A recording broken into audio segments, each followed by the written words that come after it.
Hi, my name is Courtney Quinn here with Leafreport at the USA CBD Expo in Miami, and I have Kai here from Nanocraft CBD. Kai, tell us a little bit about your company and its history. Yeah, so we are Nanocraft CBD. We're here at the USA Expo, and yeah, we've been at market since October. So the whole expo thing is fairly new to us, but we're really excited to be here. The project has been about 3.5 years in the making, so it's cool to actually see things come to life and to be here in Miami, showing everyone what we got. Yeah, it's very exciting. Thanks for being here. Yeah. Tell us a little bit about your manufacturing process. Yeah, so we actually aren't a farm, so we don't really deal with the harvesting side of things or anything like that. But in terms of manufacturing, we do have a direct manufacturer that we partner with that helps us produce all of our products. And we aren't certified organic, but we practice organically in every way possible, and everything's non-GMO, third-party testing for herbicides, pesticides, and things like that. And so we try to keep ourselves as transparent as possible by providing our consumers with the information, the education that they need to make a good decision when it comes to purchasing CBD. That's great. How do you ensure the product's quality, purity, and cleanliness? So we make sure that the labs that we are partnered with are certified GMP, and so even though currently the industry isn't regulated by the FDA, we ensure that there are other certifications in place to obviously give us confidence that the product is going to fall within those regulations. So when the FDA does come in, we can ensure that we have everything in order. Yeah. Very nice.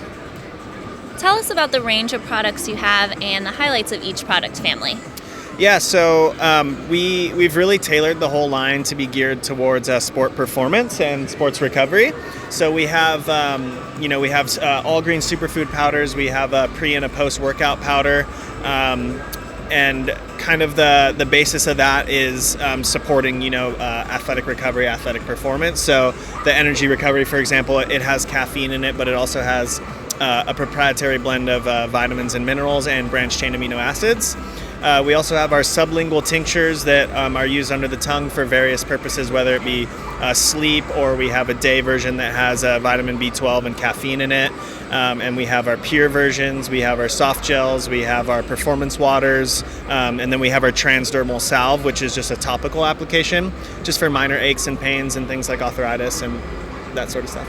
Very nice. Sounds like you have some great products. Yeah. What would you say is your best-selling product, and why is it such a great product? Right now, I think based on our actual analytics, our night tinctures is the best product, and I think there's just such a large population of Americans that suffer from sleep disorders like insomnia and things like that. So yeah, we've had some great success with the night product specifically. Yeah. Very nice. What sets your company apart from others? What makes it unique? Well, we've really tried to stick within our niche, which is the action sports and the professional sports market. So just making sure all of our products are really kind of fall within the guidelines of what an athlete would consider healthy and a sustainable method for them to use for recovery and performance purposes. And then also just ensuring that all of our products, that just from start to finish, that we have a hand in everything, and that we just ensure quality, really. Yeah. Do you have any thoughts you can share about the current legal status of CBD? Yeah, I mean, it's kind of an interesting industry, obviously, because there's obviously federal law and state law that are conflicting with each other. So I think it's just one of those things that we're going to have to give it time to kind of let state legislation catch up with federal legislation. You still hear stories about people in different states getting pulled over with raw materials for CBD and things like that. Obviously, they make it really relevant in the news, but then on the back end, they get kind of a slap on the wrist and end up walking away because on a federal level, it's currently legal. So there's a lot of miscommunication with the legality of things. I just think that it's going to take some time for all 50 states to kind of get on board with what's actually happening on a federal level. I just really think there's just a lot of grayness to it at the moment, and we'll just have to give it some time to see where things go. Very interesting. There are a lot of brands, demand, hype, and products, but there are no specific guidelines and regulations restricting the market. Could you give a brief overview of the emerging market from your point of view? Yeah, so I mean, any company can really make any claim and say anything and do really almost whatever they want at this point.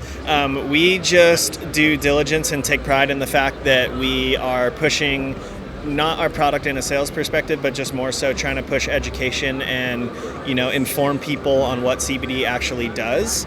And, we just try to be completely transparent in terms of like COAs and what people are getting and what we've used with our products and where everything's coming from. And so I just think that we're gearing ourselves up to be as efficient as we can. Can't really speak for a lot of the other companies out there. I've seen some crazy stuff going on, but we've just lined ourselves up with a lot of professional athletes that, really take pride in working with us and utilizing the products. And I feel like everyone internally has made a good fit and a good team to kind of help us separate ourselves from other CBD companies, because we're not just a CBD company. We're trying to promote health and wellness and education and things like that. So I think that speaks a lot to the general public, because we're not just selling a product. We're actually transparent in the fact that, we are like real people here and we do use the product and we can relate to our consumers. So Yeah, that's great. What do you think a user should look for in a product? I think the biggest thing is just ensuring that you can get some credible COAs from where you're purchasing from, and just knowing, being informed on the product that you're purchasing, because there are products out there that do contain trace amounts of THC in them, and if you overuse them, it could subject you to failing a drug test. And I feel like there's a lot of companies out there that don't actually express that with a sense of urgency for their consumer, because of the fact that you do have, firefighters and police officers and, whatever it may be, organizations that drug test their employees. So just being transparent in that sense as well, because I have heard of a lot of stories of people buying products off of the counter and then failing drug tests. So that's big for us to ensure that our consumers are not suffering from that issue. Yeah, very good to know. Yeah. Do you use CBD yourself, and if so, which products? I do. So the biggest one for me is probably the pain stick, just because I grew up surfing my whole life. I still surf a ton, and so just kind of using and abusing your joints a little bit. So that's kind of the one that I use on the daily. And then we actually have an energy recovery product that's fairly new here. It's essentially a pre and a post workout. It has branched chain amino acids in it and a serving of caffeine. This is great, just kind of like in between surfs and workouts and things like that. Just kind of gives you that extra boost you need, because I like coffee, but I don't like to consume it all day long. So this is kind of a good replacement for that. Yeah, that's great. How do you see the future of the CBD industry? Legally, classification?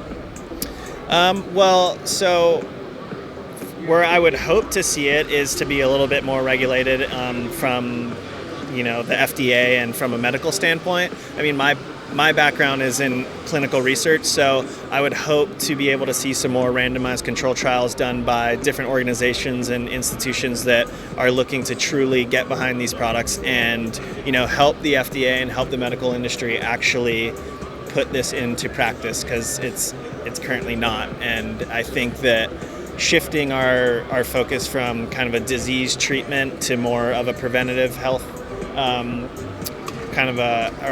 just bringing our medicine more like preventative aspect rather than just disease care, because I think that's where CBD can really find its niche, is being a preventative aspect to medicine. So seeing more research and just seeing that being applied in a more preventative fashion would be something that I would really hope to see in the future. And then obviously the legality that comes with that, of course. Yeah, great. Yeah. Well, thank you for sharing your input and your knowledge with us today. Yeah, thank you.